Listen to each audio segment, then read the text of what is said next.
Hello बच्चों, कैसे हैं आप सब लोग। स्वागत है आप सभी का अपने लर्निंग फार्मेसी चैनल पे। सो बच्चों, आज की इस वीडियो में हम देखेंगे अपने फार्मास्यूटिक एसेंशियल के 10 बेस्ट एमसीक्यू।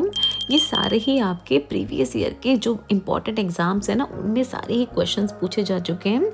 और बच्चों, एक्सप्लेनेशन जो आपको समझाई जाती है उस पर खास करके आपको ध्यान देना है। बहुत सारे क्वेश्चन निकलते हैं एक्सप्लेनेशन से। सो बिना समय गंवाते हुए अपनी वीडियो को स्टार्ट करते हैं। तो देखिए, फर्स्ट क्वेश्चन आपसे पूछ रहे हैं इसका फंडामेंटल कंसेप्ट का, जहाँ बोल रहे हैं आपसे the rate and extent eight which the active ingredient is absorbed from drug product and becomes available at the site of action. मतलब उस रेट और एक्सटेंट को क्या बोलते हैं जिससे कि जो ड्रग होता है ना, उसमें से एक्टिव इंग्रेडिएंट रिलीज होके साइट ऑफ एक्शन, मतलब जहाँ पर भी उसकी ज़रूरत होती है उस तक पहुँच जाता है। इसको क्या बोलते हैं बच्चों? Bio equivalence. बहुत सारे बच्चे बायो अवेलेबिलिटी एंड इक्विवेलेंस में कंफ्यूज हो जाते हैं, डिसोल्यूशन रेट या हाफ लाइफ। आंसर है बच्चों इसका ऑप्शन बी, बायो अवेलेबिलिटी के। देखिए, एक तरह से आप कह सकते हैं कि डेफिनेशन भी है ये, rate and extent eight which the active ingredient is absorbed from drug product and becomes available at the site of action। ठीक है, अब हम अगर हम बात करें बायो अवेलेबिलिटी आईवी ड्रग्स की, इंट्रावेनस ड्रग की, तो ये 100% होती है, क्योंकि ड्रग जो है ना, देखिए डायरेक्ट सिस्टमिक सर्कुलेशन तक पहुंच जा रही है, ब्लड तक पहुंच जा रही है आईवी इंट्रावेनस रूट के थ्रू। बट जो दूसरे ओरल फॉर्म्स होते हैं ना, उनकी ये बायो अवेलेबिलिटी वेरी करती है, क्योंकि फर्स्ट पास मेटाबॉलिज्म में जाते हैं, लिवर के द्वारा मेटाबोलाइज होते हैं, उसके बाद सिस्टमिक सर्कुलेशन तक पहुंचते हैं। तो ये वेरी करती है oral dosage form, tablet, capsule, syrup वगैरह की अगर हम बात करें। बट आईवी के अगर हम बात करें इंट्रावेनस की, तो बायो अवेलेबिलिटी होती है 100%। इस क्वेश्चन पूछ रहे हैं सर्फेक्टेंट से आपसे। तो देखिए, अकॉर्डिंग टू ग्रिफिन्स स्केल, ये ग्रिफिन स्केल होता है जिससे कि जो HLB वैल्यू फाइंड आउट की जाती है ना, उसको कहा कहते हैं Griffin scale. Surfactant with an HLB value 13 to 15 is most suitable for, किस लिए सुटेबल होता है जिसकी HLB वैल्यू 13 to 15 की रेंज में होती है? तो बच्चों, आंसर इसका ऑप्शन सी, डिटर्जेंट के लिए सुटेबल होता है। अब देखिए, ये जो HLB स्केल क्या होता है, देखिए हाइड्रोफिलिक लाइपोफिलिक बैलेंस जिससे चेक होता है, ये इसकी स्केल की रेंज होती है 0 to 20 तक। जहाँ पर देखिए 8 to 16 की जो रेंज होती है ना, वो typically oil in water kind की इमल्सिफायर्स होते हैं। और अगर वैल्यू ग्रेटर देन 13 है ना, यहाँ पर आप देख रहे हैं, इसका मतलब है ना कि जो एजेंट्स होंगे ना, उनकी गुड, मतलब बहुत ही स्ट्रॉन्ग वाटर सॉल्युबिलिटी होगी। ठीक है, पानी में अच्छे से वो घुल जाएंगे।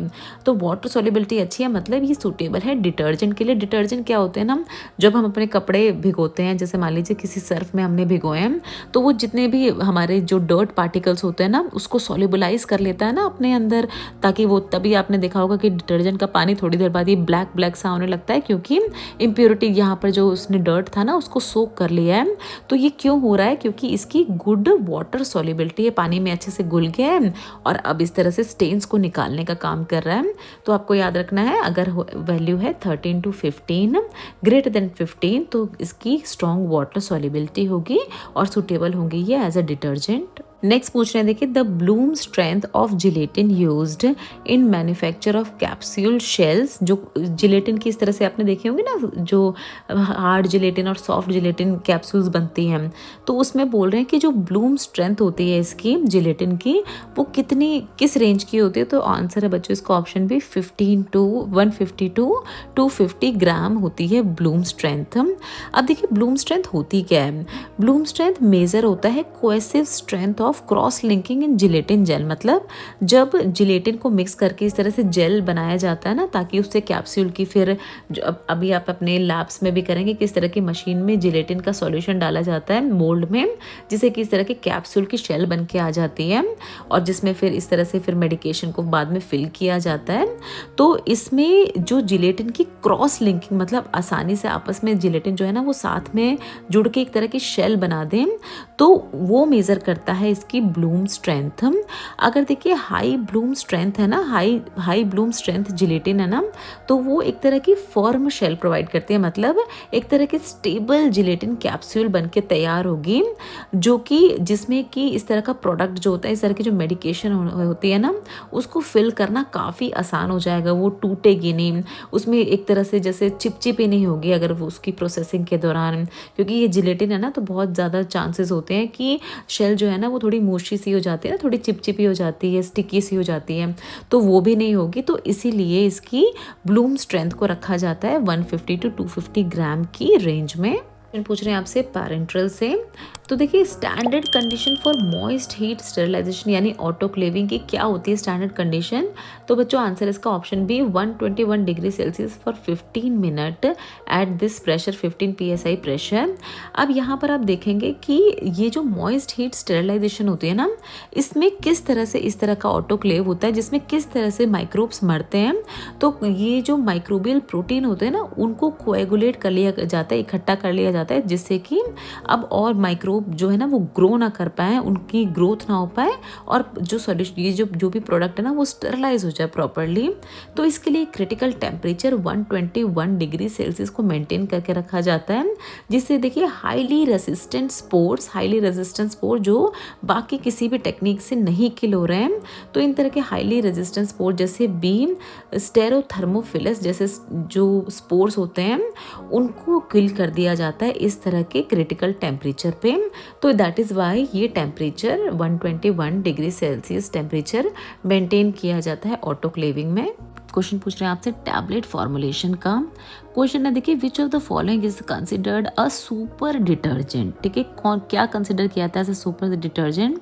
तो बहुत सारे इसमें से एग्जाम्पल है, अभी एक एग्जाम्पल देखते हैं। देखिए क्रॉस कैरमेलो सोडियम, ये एक तरह का सुपर डिटर्जेंट है। अगर इसके मैकेनिज्म की बात करें तो देखिए ये क्या करते हैं ना, super detergent work at low concentration 2 to 4% की कंसंट्रेशन पे वर्क करते हैं वाया, यहाँ ध्यान से सुनना, रैपिड स्वेलिंग और यहाँ पर आप विकिंग एक्शन देख रहे हैं। अब ये विकिंग एक्शन क्या है, देखिए यहाँ पर अगर हम वाटर की बात करें तो मान लीजिए यहाँ ये एक कपड़ा है कोई, ठीक है, इसको अगर पानी में आप भिगोते हैं ना तो कपड़ा पानी को ना ठीक से पानी में सोक नहीं होगा। मतलब ये पानी में ना अच्छे से, जब भी आप कपड़े भिगोते होंगे अपने किसी भी सर्फ में, तो आप देखेंगे कि वो पानी में तब तक एक अच्छी सी लेयर पानी की उस कपड़े पे नहीं आएगी। कब तक? जब तक कोई सर्फेक्टेंट यानी कोई डिटर्जेंट उसमें नहीं मिला है। डिटर्जेंट क्या करता है ना, डिटर्जेंट इस पानी की ड्रॉपलेट जो यहाँ पर आप देख रहे हैं उसको इस तरह से स्प्रेड कर देता है अच्छे से, ताकि पूरा फैब्रिक जो है वो कवर हो जाए पानी से प्लस डिटर्जेंट से। तो surfactant cause water to lose surface tension, जिससे कि कपड़ा आराम से पानी में भीग जाए, डिटर्जेंट में भीग जाए, और इसी तरह से तो क्लीनिंग भी होती है ना। तो इसी तरह से काम करते हैं सुपर डिटर्जेंट, जिसमें एक हमने एग्जांपल देखा क्रॉस कैरमेलोज का। और कौन सा एग्जांपल है देखिए, sodium starch glycolate, cross povidone modified cellulose derivative, ये सारे ही सुपर डिटर्जेंट की कैटेगरी में आते हैं। देखिए क्वेश्चन है पाउडर फ्लो इवैल्यूएशन से, a powder with CARS index value 5 to 10% is categorized as having what type of flow। मतलब अगर CARS इंडेक्स किसी पाउडर का 5 to 10% है तो किस तरह का उसका फ्लो होगा, एक्सीलेंट, गुड, फेयर या वेरी पुअर। आंसर है बच्चों इसका ऑप्शन ए, एक्सीलेंट फ्लो होगा। यहाँ पर बच्चों देखिए बहुत सारे पाउडर होते हैं ना, बहुत कुछ ऐसे पाउडर होते हैं जो अच्छे से फ्लो होते हैं, जिनको अगर कहीं भी स्प्रेड किया जाता है, जैसे कैरम बोर्ड का अपने पाउडर देखा होगा कि फ्लो बहुत ही अच्छे से वो पूरा स्प्रेड हो जाता है कैरम पे, फ्लो प्रॉपर्टी बहुत अच्छी होती है। और कुछ ऐसे पाउडर्स होते हैं जो जिनकी फ्लो प्रॉपर्टी उतनी अच्छी नहीं होती है। तो ये डिटरमाइन किया जाता है कैर्स इंडेक्स से, जहाँ पर आप देख रहे हैं हमारे क्वेश्चन में 5 to 10% है, मतलब इसकी रेंज में आ रहा है ना 5 to 12% की रेंज में, तो इसीलिए इसकी फ्लो प्रॉपर्टी एक्सीलेंट है। अगर कार्स इंडेक्स का क्वेश्चन आपसे पूछते हैं 13 to 15% की प्रॉपर्टी जिसकी है, तो इसकी फ्लो प्रॉपर्टी कार्स इंडेक्स अगर 13 to 15% है तो फ्लो प्रॉपर्टी इसकी एक तरह का गुड फ्लो प्रॉपर्टी होगी पाउडर की। और देखिए अगर बहुत ज़्यादा हो रही है, जितनी ज़्यादा हो रही है 23 to 35%, तो अब इसकी फ्लो प्रॉपर्टी पुअर होगी। तो ये होता है कार्स इंडेक्स, जिसके बेस पे पाउडर की फ्लो प्रॉपर्टी को आइडेंटिफाई किया जाता है। नेक्स्ट क्वेश्चन पूछ रहे हैं बच्चों सपोजिटरी कैलकुलेशन का आपसे। क्वेश्चन है देखिए, the displacement value of a drug in suppository formulation is used to calculate. ये जो डिस्प्लेसमेंट वैल्यू होती है सपोजिटरी फॉर्मुलेशन में, इससे क्या कैलकुलेट किया जाता है, तो melting point of base, quantity of the drug of the base replace by drug, drug release rate या सॉल्युबिलिटी इन कोको बटर। तो बच्चों आंसर इसका option B, quantity of base displaced by drug. अब क्या चीज़ है देखिए, ये पूरा अच्छे से अगर हम समझेंगे तो सपोजिटरी ना इस तरह की प्रिपरेशन होती है जिनको बॉडी की कैविटीज़ में इंस्टिल किया जाता है, और जहाँ से ड्रग जो है ना वो धीरे धीरे रिलीज होके जिस भी साइट ऑफ एक्शन के लिए उसको बनाया गया है उस पर जाके अपना इफेक्ट प्रोड्यूस करती है। अब देखिए इस सपोजिटरी को बनाने में किन किन चीज़ों का इस्तेमाल हुआ है ड्रग का जो कि एक्चुअल इफेक्ट के लिए दी गई है, प्लस एक बेस का इस्तेमाल किया गया। ठीक है, अब ये बेस क्या है? ये बेस है कोकोआ बटर।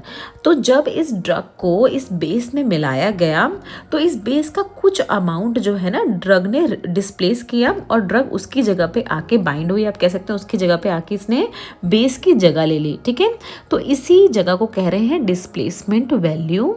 और इससे क्या होता है, देखिए कितना इस डिस्प्लेसमेंट वैल्यू से क्या निकला ना कि कितना बेस डिस्प्लेस किया है ड्रग ने, कितने बेस की जगह पे ड्रग खुद आके अटैच हुई है और इस बेस को डिस्प्लेस करा है इसने। तो यही है हमारे डिस्प्लेसमेंट वैल्यू। यहाँ पर आपको देखिए समझाया भी है, since drug and base have different densities the drug displace certain volume of base. Drug ने कुछ वॉल्यूम ऑफ बेस का डिस्प्लेस किया, इसलिए डिस्प्लेसमेंट वैल्यू है weight of the drug divided by weight of the base displaced.